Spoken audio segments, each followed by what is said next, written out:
Hello बच्चों, आप सभी को सुप्रभात। आज के क्लासेस में हम लोग देखेंगे प्रश्नावली 4.2 का प्रश्न दूसरा। प्रश्न पहला जो है इससे पहले के क्लासेस में देख चुके हैं, जिसमें एक पदी व्यंजक का एक पदी व्यंजक से भाग होता था। अभी जो हम लोग देखेंगे प्रश्न दूसरा, उसमें द्विपदी या बहुपदी व्यंजक का एक पदी व्यंजक के साथ विभाजन होगा। बहुपदी कहने का मतलब होता है, जैसे हम लोग क्वेश्चन के माध्यम से ही समझते हैं। दूसरा का पहले में दिया हुआ है 2x⁴ minus 6x⁴ plus 4x⁴ को भाग देना है किससे? 2x⁴ से। अब ये बहुपदी का एक पदी व्यंजक से विभाजन है। कैसे है? जैसे ये एक पद हुआ, यानी एक चर और एक अचर राशि मिला करके जो गुणांक के रूप में है। दो यहाँ पे क्या है? नियत अंक है, जिसको हम लोग चर अंक बोलते हैं, चरांक बोलते हैं या फिर चर राशि बोलते हैं। एक से यहाँ पे क्या है? अचर राशि है। तो ये दोनों मिल करके क्या हुआ? एक पद हुआ। जहाँ पे ऋणात्मक या तो फिर धनात्मक चिन्ह आ जाता है, उसके बाद चर और अचर राशि फिर से आती है, वो दूसरा पद हो गया। दोनों फिर गुणांक के रूप में है, 6 और x है नहीं। फिर यहाँ पे 4 और x² है, ये भी गुणांक के रूप में है। तो ये क्या है? बहुपदी है। अब बहुपदी व्यंजक का जो है एक पदी के साथ विभाजन देखेंगे। इससे पहले क्या था क्वेश्चन में? जो प्रश्न पहला में है उसमें एक पदी का एक पदी व्यंजक के साथ भाग था। ठीक है, चलिए इसको कैसे सॉल्व करेंगे हम लोग देखते हैं। जो नियम हम लोग पढ़े हैं इसमें वही चीज फॉलो होगा, बट यहाँ पे माइनस और प्लस को ध्यान देना है। चलिए भाग जो है देना है हमको, यानी हम सबसे पहले भाग को क्या करते हैं? बटे के रूप में लिखते हैं। तो सबसे पहला आपका काम क्या रहेगा? आप इसको क्या करेंगे? बटे के रूप में लिख लेंगे। जैसे 2x⁴ माइनस 6x⁴ धन 4x⁴ को भाग देना है। किससे भाग देना है? 2x⁴ से। अब ये जो भाग दे रहे हैं बच्चों, ये सभी के लिए है। ये इसके लिए भी है, 6x⁴ है और 4x⁴ है। इन सभी में हम लोग अलग अलग विभाजन कर दें, बारी बारी से भाग दे दें, कहने का मतलब है। तो इसको कुछ इस तरीके से लिखा जा सकता है, जैसे हम 2x⁴ यानी इस पहले पद का जो है इसके साथ भाग देंगे बारी बारी से। पहला पद क्या है? 2x⁴, तो इसका भाग देंगे 2x⁴ से। बीच में माइनस चिन्ह है, तो बीच में आपको माइनस डाल देना है। माइनस के बाद 6x⁴ है, ये दूसरा पद है हमारा 6x⁴। इसमें भी हमको 2x⁴, ये सभी का जो है सभी में 2x⁴ से हमको भाग देना है। उसके बाद प्लस चिन्ह है और तीसरा पद क्या है? 4x⁴ है नहीं। तो 4x⁴ है बटे इसको भी भाग देना है किससे? 2x⁴ से। सिंपली यही चीज कर लेना है आपको। ठीक है, चलिए आगे इसको सॉल्व करते हैं। अब हमने पिछले जो क्वेश्चन पढ़ा था उसमें क्या करते थे? चर राशि यानी कि जो नियत अंक दिया है 2, 4, 5, 6 इस तरीके के, इसको हम लोग अलग कटाते हैं। चाहे तो आप इसको अलग करके और तोड़ सकते हो, या तो फिर यहीं से डायरेक्ट कटा सकते हो, कोई दिक्कत नहीं है। ठीक है, या तो फिर आपको अलग लिखना है तो ऐसे अलग से लिख सकते हो।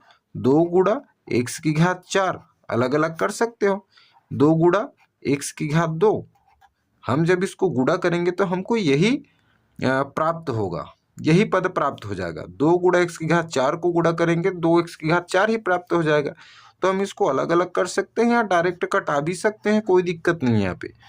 तो 6x⁴ को हम यहाँ से अलग कर रहे हैं और x⁴, ये ताकि बेटर समझ में आ पाए आप लोग, इसलिए अलग कर रहे हैं, वरना आप इसको डायरेक्ट जो है लिख सकते हैं। 4 यहाँ पे गुणा है ना, इंटू है, बटे 2 और x⁴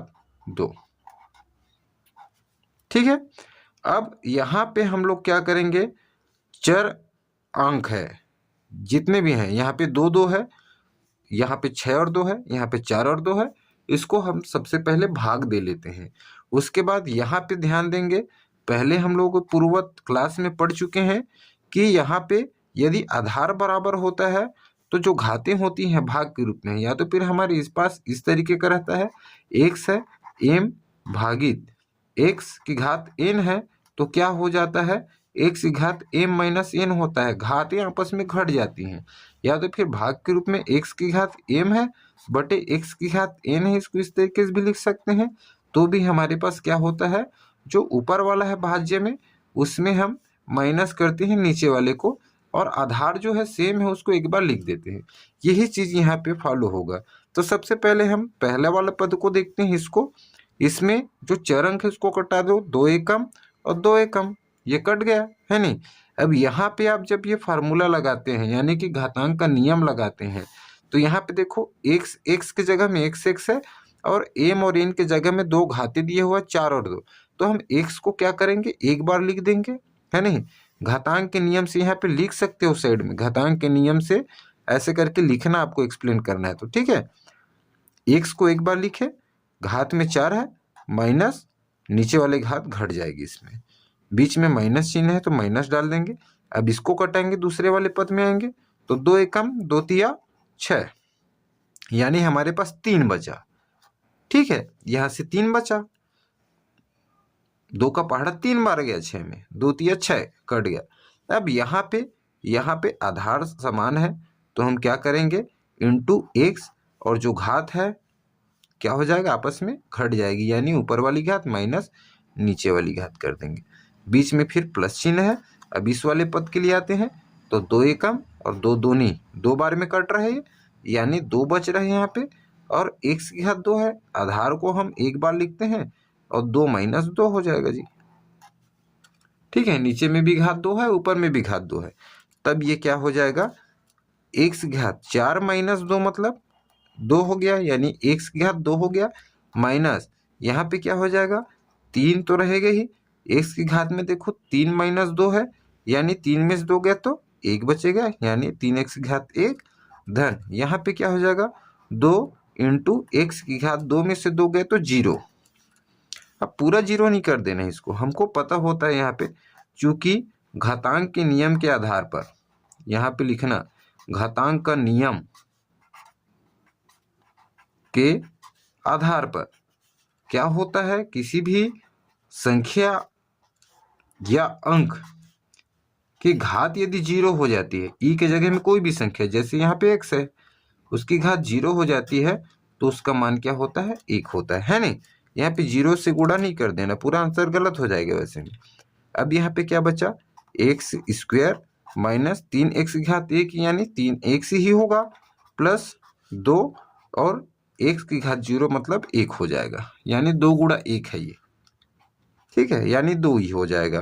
तो इसको थोड़ा सा और आगे बढ़ा लेते हैं, एक्स स्क्वायर माइनस 3x धन 2 एकम 2, ये क्या है आपका फाइनल आंसर है। हमने क्या कर लिया, भाग देकर उसको सरलीकरण कर लिया, तो हमारे पास ये आंसर आ जाएगा। ठीक है, अब हमने पहले क्वेश्चन में देखे थे कि यहाँ पे हम दूसरे तरीके से भी सॉल्व कर सकते हैं, बिल्कुल कर सकते हैं कटाने वाला। यदि घात का नियम दिमाग में नहीं आता है तब की केस में आपको क्या कर देना है, जैसे यहाँ पे डायरेक्ट आपको अंक को कटा देना है यहीं पे आगे। ठीक है, एक्स की घात 4 है तो एक्स गुणा एक्स 4 बार लिखना, एक्स गुणा एक्स नीचे 2 है तो 2 बार, फिर जितना ठो कट रहा है कटा देना, आपका आंसर यही आएगा। ठीक है, वो और सरल हो जाता है इससे, तो आप वो वाला विधि भी उपयोग कर सकते हैं। जो लोग उसको नहीं देखे हैं तो पहले क्वेश्चन में हमने उसको सॉल्व किया, इन सब चीज़ों में पहला दूसरा तीसरा में उसको देख सकते हैं। ये इतना थोड़ा लंबा नहीं बढ़ेगा, उसमें तो और सरल तरीके से बनेगा। चलिए, उम्मीद करते हैं क्वेश्चन समझ में आ गया होगा। अब दूसरा क्वेश्चन में बनाने का प्रोसेस सब में सेम है। कोशिश कीजिए कि जो पहला क्वेश्चन होता है, कोई भी टीचर्स आपको स्कूल में पढ़ाए या कहीं पे भी पढ़ाए, पहला क्वेश्चन को आप समझ जाते हैं तब आपके लिए बहुत ज़्यादा आसानी हो जाता है। ठीक है, तो पहला क्वेश्चन पे ज़्यादा ध्यान दिया गया कभी भी। ठीक है, तो दूसरा क्वेश्चन में क्या दिया है, सेम बनना है यहाँ पे 5 a की घात 4 b की घात 3 माइनस 10 a की घात 3 b की घात 2 है, और क्या है माइनस 15 a की घात 2 b की घात 2 में किसका भाग देना है अपने को, माइनस 5 a की घात 2 और b की घात 2 गुणा के रूप में इसका भाग देना है।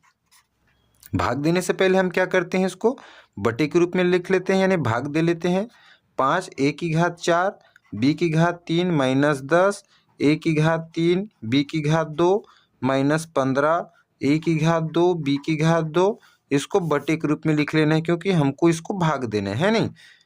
तो ये भाज्य है, ये भाजक है, भाजक नीचे में रहता है नहीं, जिससे भाग देते हैं वो भाजक कहलाता है। यानी -5a² b² से अपने को भाग देना है इतने में। तो कैसे करते हैं अपन, ये जो भाग है सबके लिए है, बीच में जो माइनस माइनस चिन्ह है यानी जो 3 पद दिए हैं तीनों में जो है इसका क्या जाएगा, भाग जाएगा अलग अलग। तो इसको कैसे लिख सकते हैं, 5a की घात 4 b की घात 3 बटे -5a की घात 2 b की घात 2। अब बीच में देखो यहाँ पे ये एक पद के लिए हुआ, फिर उसके बाद माइनस चिन्ह है तो माइनस लगाइएगा बस, ठीक है। 10 a की घात 3 b की घात 2 बटे इसमें भी क्या हुआ है, इसी का भाग जाएगा 5 a की घात 2 b की घात 2, फिर बीच में क्या है माइनस चिन्ह है, क्या है 15 a की घात 2 b की घात 2 बटे क्या है -5 a की घात 2 b की घात 2। अब यहाँ पे ध्यान देना पड़ेगा थोड़ा सा चिन्हों वाला, ठीक है, वरना एक चिन्ह के चक्कर में पूरा आंसर आपका गलत हो जाता है, उस पर विशेष ध्यान देना है चिन्हों पर। अब हमको क्या करना है, जो चर है यानी अंक वाला है उसको क्या करना है, डायरेक्ट अब कटा सकते हैं, ज़्यादा डिटेल्स में करने की जरूरत नहीं क्योंकि अभी तक बार बार वो क्वेश्चन सॉल्व कर रहे हैं तो आपको समझ में आ गई होगी, है नहीं।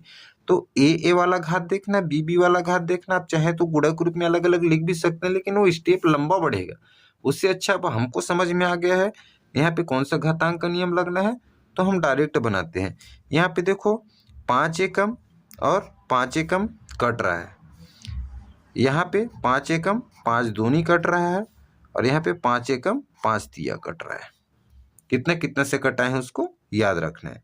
अब हमने सबसे पहले देखा था कि यदि ऊपर में भी प्लस है और नीचे में भी प्लस है, ऊपर में भी माइनस है नीचे माइनस, यानी समान चिन्ह हो तो क्या होता है, धनात्मक होता है जो भागफल मिलता है हमारा, ठीक है। और ऊपर में प्लस और नीचे में माइनस हो या तो फिर माइनस ऊपर में और नीचे में प्लस हो, यानी असमान चिन्ह हो तो हमारे पास ऋणात्मक प्राप्त होता है। ये नियम हमने देखा था पहला क्वेश्चन सॉल्व करने से पहले, ठीक है। तो यहाँ पे देखो ऊपर में ये धनात्मक है, कुछ नहीं है, नीचे में ऋणात्मक, यानी आपका ऋणात्मक में आएगा जो भी इसका भागफल। सिर्फ इसके लिए देख रहे हैं अभी, इसके लिए फिर आगे देखेंगे, सिर्फ इसके लिए देख रहे हैं अभी। अब a की घात 4 a की घात 2 है, यानी हमारे पास क्या है जी, जो आधार है बराबर है तो हम a को एक बार लिख देते हैं घातांक के नियम से, यहाँ पे लिखना घातांक के नियम से, ठीक है। कौन से नियम से, कि यदि हमारे पास x की घात m है बटे x की घात n है तो आधार को एक बार लिखते हैं और घात आपस में माइनस हो जाती है। इसी नियम के आधार पर इसको सॉल्व करना है। a की घात ऊपर में 4 है माइनस नीचे वाला घात 2 है। अब इसी में गुणा के रूप में b को ले लेना है। b की घात क्या है 3 और नीचे में -2, ठीक है। अब इसके लिए सॉल्व करते हैं। अब देखो यहाँ पे पहले से एक माइनस है और यदि हम इस माइनस को छोड़ दें और इसमें देखें क्या है, ये समान चिन्ह हो रहा है या धनात्मक, या तो फिर आप इस माइनस चिन्ह को छोड़ दें तो इसको धनात्मक भी यदि ले रहे हैं, यदि चिन्ह को बीच में भी लेके चल रहे हैं, धन और ऋण ऋण हो जाएगा, है नहीं, और ऋण धन हो जाएगा, या तो फिर ये इसी में है, अलग करने की जरूरत नहीं है, ठीक है। ऋण और ऋण यहाँ पे क्या है, समान चिन्ह हो रहा है, यानी यहाँ पे वैल्यू धनात्मक आएगी। और कितने बार में कटाए थे, 2 बार में, तो पहले 2 को लिख लेते हैं, 5 एकम 5 दूनी कटाए थे, है नहीं। अब ए आधार ए के लिए देखते हैं, ऊपर वाला घात 3 है नीचे वाला घात 2 है तो आपस में घट जाएगी। बी के लिए भी वैसे गुणा के रूप में लिख लेते हैं, बी में ऊपर में भी घात 2 है नीचे में भी 2 है, यानी 2 - 2 हो गया। यहाँ पे भी माइनस और माइनस क्या है, समान चिन्ह, यानी धन हो जाएगा। कितने बार में कटा है, 5 एकम 5 तिया, 3 बार कटा है यानी 3 पहले लिख देते हैं। और यहाँ पे ए का क्या है जी, घात ऊपर में 2 है नीचे में भी 2 है, आधार बराबर है तो एक बार एक ए लिख लिए, फिर घातों को आपस में माइनस कर दिए। उसी प्रकार बी का देख लो, यहाँ पे बी का घात 2 है -2 है। चलिए इसको सॉल्व करते हैं। माइनस चिन्ह पहले से लगा है, a की घात 4 - 2, 4 में से 2 जाएगा तो कितना बचेगा 2, यानी a की घात 2 और इंटू b की घात में क्या है 3 माइनस 2, 3 में से 2 जाएगा तो 1 बचेगा, यानी b की घात 1 यानी b ही हो जाएगा। आगे उसको b की घात 1 लिखने की जरूरत नहीं है, डायरेक्ट अब करते हैं। ठीक है, यहाँ पे 2 और a की घात 3 माइनस 2 यानी क्या हो जाएगा, a की घात 1 यानी a हो गया। यहाँ पे इंटू b की घात 2 माइनस 2 यानी b की घात 0 हो गया। ठीक है, प्लस यहाँ पे क्या है 3 है, इंटू a की घात 2 माइनस 2 यानी a की घात 0, इंटू यहाँ पे b की घात 2 माइनस 2 यानी 2 में से 2 गया तो 0 बचेगा, तो 0। अब जहाँ पे 0 है उसके जगह में 1 पुट कर दो जी, क्योंकि यहाँ पे भी घातांक के नियम के आधार पे क्या होता है, a की घात 0 इक्वल टू 1 होता है। तो चलिए 1 रख दीजिए जहाँ जहाँ पे 0 है, ये तो एज इट इज सेम रहेगा। यहाँ पे 2a इंटू 1 इंटू को गुणा के रूप में, प्लस 3 इंटू 1 इंटू बी की घात 0 है वहाँ पे भी 1। ठीक है, 0 0 है इसलिए 1, जिसके घात में 0 आया वहाँ पे 1 हो जाएगा। अर्थात इसका आंसर क्या हो जाएगा, minus A square B plus 2a plus 3, ये आपका आंसर हो जाएगा। क्योंकि यहाँ पे 3 एकम 3, 3 एकम 3 है नहीं, 1 का गुणा करेंगे तो 3 ही आएगा, और 2a में 1 का गुणा करेंगे तो 2 ही आएगा। तो ये हमारा फाइनल आंसर निकल के आ गया। ठीक है, तो इस टाइप के क्वेश्चन को इसी तरीके से सॉल्व करना है। ध्यान देना है, यदि यहाँ पे ये प्रोसेस नहीं बनता है तो डायरेक्ट यहाँ से कैसे कटाना है वो मैं देखता हूँ। ये प्रोसेस इतना को छोड़ दीजिएगा, यदि दिमाग ना लगे पेपर में तब की बात है। डायरेक्ट यहाँ से मैं एक बार कटा के आपको बताता हूँ, ये वाले स्टेप पे, ये वाले पे। ठीक है, कैसे हो जाएगा ये थोड़ा सा देख लेते हैं। कटाने वाला एक ही में बन जाएगा। जैसे यहाँ पे क्या है 5 a की घात 4 b की घात 3 बटे 5 माइनस 5 है ना, a की घात 2 b की घात 2 है माइनस, यहाँ पे 10 a की घात 3 b की घात 2 बटे, इसमें विभाग देना है 5 a की घात 2 b की घात 2 से, माइनस यहाँ पे 15 a की घात 2 b की घात 2 दिया हुआ है, उसको भाग देते हैं माइनस 5 a की घात 2 b की घात 2। इस स्टेप को लिख लिए। ठीक है, अब डायरेक्ट कटाना है तब की बात है, ये और शॉर्टकट पड़ता है। ए 4 बार है तो 4 बार लिख लेना है, 5 एकम यहाँ पे कट रहा है, माइनस में आपका आंसर आएगा। ए की घात 4 है तो इसको क्या लिख सकते हैं आप, ए गुड़ा ए गुड़ा ए 4 बार, नीचे में ए गुड़ा ए 2 बार है, 1 2 1 2 कैंसिल हो गया। ठीक है, इसी में गुणांक के रूप में आपको b 3 बार लिख लेना है, b गुड़ा b, नीचे में b की घात 2 है तो b गुड़ा b लिख देना, 2 ठो b कैंसिल हो जाएगा। उसी प्रकार ये जो है कट के 5 एकम 5 दूनी यानी प्लस 2 हो जाएगा। ऊपर नीचे जो है समान चिन्ह है तो 2 बार में गया तो 2 लिख देना है, और ऊपर में a 3 बार है तो a गुड़ा a लिखना, नीचे में 2 बार a है तो a गुड़ा a यानी 2 यहाँ पे कट रहा है, और b की घात 2 है तो इसी में b गुड़ा b, जितना घात है उतना आपको गुणा के रूप में कटा देना है। नीचे में भी b स्क्वायर है तो b और b दोनों कैंसिल हो जाएगा, है नहीं। अब यहाँ पे देखो 5 एकम 5 तिया में कटेगा और दोनों में समान चिन्ह है तो प्लस 3 आ जाएगा। a की घात 2 है, इसी में गुड़ा a 2 बार a का गुणा कर देंगे, गुड़ा b की घात 2 है तो b गुड़ा b कर देंगे। ठीक है, अब उसके बाद क्या कर देंगे, नीचे में क्या है a की घात 2 है यानी a गुड़ा a, और b की घात 2 है यानी b गुड़ा b लिख सकते हैं, यानी b भी कैंसिल हो जाएगा दोनों, और 2 ठोए है ऊपर में भी 2 ठोए कैंसिल हो जाएगा। हमारे पास ओवरऑल यही चीज आ जाएगा। फिर देखो 2 a गुड़ा a यहाँ पे बच रहा है पहला में तो माइनस a स्क्वायर हो जाएगा ये। ठीक है,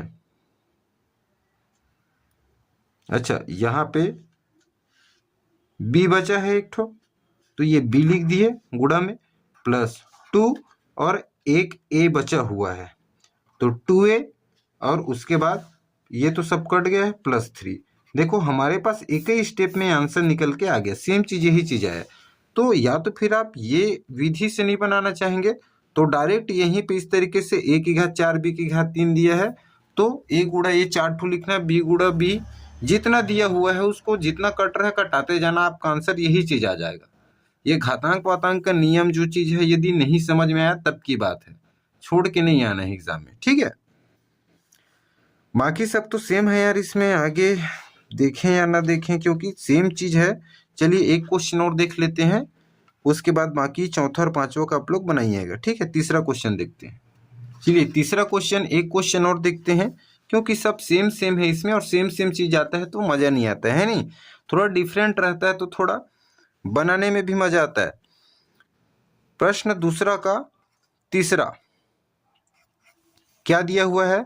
27 a की घात 4 माइनस 36 a की घात 2 को किससे करना है? -9a से करना है। तो चलिए सबसे पहले हम क्या करते हैं, इसको बटे के रूप में भाग देना है तो भाग देते हैं कितने का? -9a का। तो हमने कहा ये दोनों के लिए होता है नहीं, तो ये पहला पद है, दूसरा पद है, दोनों पद में इसका क्या करना है? भाग देना है। पहला पद क्या है? 27 a की घात 4 में किसका भाग देना? -9a का, और बीच में माइनस चिन्ह है तो माइनस डाल दिए। उसके बाद 36 a की घात 2 का भाग देना है -9a से। 9 और a 99 मत समझ लेना, मेरा a जो है 9 टाइप का दिख रहा है। अब चलिए यहाँ पे डायरेक्ट कट आते हैं। 9 एकम 9 तिया 27, यानी हमारे पास क्या बच रहा है? ऊपर धनात्मक नीचे ऋणात्मक, यानी क्या होगा? इसका भागफल ऋण में आएगा। और कितने बार में गया ये 27? 3 बार में गया। 9 का पहाड़ा पढ़े। a की घात 4 और नीचे में एक a बस दिया है, कुछ नहीं है नहीं, घात मतलब 1 है। अब घातांक के वही नियम लगेगा, दोनों में जो है आधार सेम है तो आधार को a को एक बार लिख देते हैं, और ऊपर वाला घात कितना है? ये में 4 है, नीचे में 1 है तो 4 माइनस 1 कर दिए। अब यहाँ पे ध्यान देते हैं, ये माइनस और ये माइनस, यानी ऊपर नीचे में क्या है? समान चिन्ह है। समान चिन्ह होता है तो क्या होता है? धनात्मक। यहाँ पे असमान चिन्ह था इसलिए ऋणात्मक हुआ। ठीक है, यहाँ पे समान चिन्ह है तो धनात्मक हो जाएगा। अब कटा लो, 9 एकम 9 चौक 36, यानी 4 बार में कटा। और a का देखते हैं, यहाँ पे घातांक का नियम लगाते हैं तो आधार सेम है, यानी a है आधार, a लिख देते हैं। ऊपर वाला घात 2 है, नीचे में कुछ नहीं है मतलब 1 है। अब आगे इसको सॉल्व करने में क्या हो जाएगा? -3 a की घात 4 में से गया तो 3 धन यहाँ पे क्या हो जाएगा? 4, और a की घात क्या हो जाएगा? 2 माइनस 1 यानी 1 हो जाएगा। ठीक है, किसका? a की घात 1 यानी 4a हो जाएगा। यही हमारा आंसर निकल जाएगा। ठीक है, दूसरा तरीका यहीं पे थोड़ा सा देखते हैं। डायरेक्ट यहाँ पे आप बनाते हो तो इसको इस तरीके से लिख सकते थे, 27 बटे -9 और a है। ठीक है, और a की घात 4 है तो क्या करेंगे? गुड़ा a into a into a into a, 4 bar a लिख देते, माइनस यहाँ पे 36 है और a की घात 2 है तो गुड़ा a इंटू a। ठीक है, जितना घात दिए उतना लिख देते कटाने वाले मेथड से, उसमें भी बन जाता, सेम चीज आ जाएगा, है नहीं? 9a है। ठीक है, इसको भी गुणक रूप में a के यहाँ से कटा, इधर साइड भी ये a कटा, और 9 का पहाड़ा कितने बार पढ़ना है? तो 27 हो जाएगा 3 बार। 9 एकम 9 तिया, और यहाँ पे 9 एकम 9 चौक 36, 4 बार में 36, तो हमारा यही चीज आ जाएगा। कैसे? प्लस माइनस, ऊपर वाला प्लस है, असमान चिन्ह है, यानी क्या हो जाएगा? यहाँ पे माइनस कितने बार में गया है? 3 बार में गया है, और घात हमारे पास कितना बचेगा? यानी a गुड़ा a 3 ठो a बचा है नहीं? तो क्या हो जाएगा? a गुड़ा a यानी a की घात 3 बचा, माइनस यहाँ पे क्या बच गया? अच्छा, माइनस माइनस प्लस हो जाएगा, ये समान चिन्ह है तो, है नहीं, ऊपर नीचे में, तो ये क्या हो जाएगा? प्लस हुआ, और यहाँ पे क्या हुआ है? 4, और बचा क्या है? यहाँ पे 1 ठो a बचा है।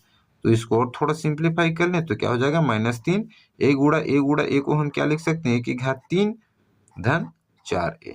यही चीज आ गया आंसर आपका, डायरेक्ट कटाना है तो। ठीक है, दोनों तरीके से बना सकते हो, ये तरीका भी सेम है, ये तरीका भी, आपका आंसर सही आना चाहिए। तो आगे का जो चौथा और पांचवा क्वेश्चन दिया है उसको आप लोग सॉल्व कीजिएगा, क्योंकि इसमें ज्यादा कुछ नहीं है, वही चीज करना है। मेरा मेन पर्पस था आपको समझाने का। ठीक है, वीडियो बहुत लंबी बन जाती है, एक दिक्कत हो जाता है अपलोड करने समय, है नहीं? तो ये 3 क्वेश्चन जो समझे हैं, इसके आधार पर 2 क्वेश्चन जो छूटा है उसको सॉल्व करके जरूर देखिएगा, और बना या नहीं जरूर कमेंट कीजिएगा, जो लोग भी देख रहे हैं। ठीक है, तो आज के क्लासेस में इतना ही है। अगला क्लासेस में हम लोग प्रश्न नंबर 4.3 देखेंगे, जिसमें बहुपदी, अब अभी तक जो भाग दे रहे थे हम लोग वो क्या था, एक पदी से भाग दे रहे थे। एक पदी का एक पदी के साथ दिए थे पहला क्वेश्चन में, दूसरा क्वेश्चन में एक पदी का बहुपदी के साथ दे रहे हैं, द्विपदी या बहुपदी का। अब जो आने वाला 4.3 में क्वेश्चन है वो यहाँ पे बहुपदी रहेगा, नीचे में भी कुछ प्लस करके और ऐड रहेगा, तब भाग देना रहेगा। उसको भाग विधि से सॉल्व करते हैं, इस मेथड से वो नहीं बन सकता है ना, डायरेक्ट कट आने वाले मेथड से। तो उसको हम लोगों को देखना है, वो भी बहुत ज्यादा इंपॉर्टेंट है, प्रश्नावली 4.3। तो उसको अगले क्लास में देखेंगे। और इसी तरीके की क्लासेज यदि आप चाहते हैं तो मेरे चैनल को जरूर सब्सक्राइब कर लीजिएगा। मिलते हैं अगले वीडियो में, तब तक के लिए धन्यवाद।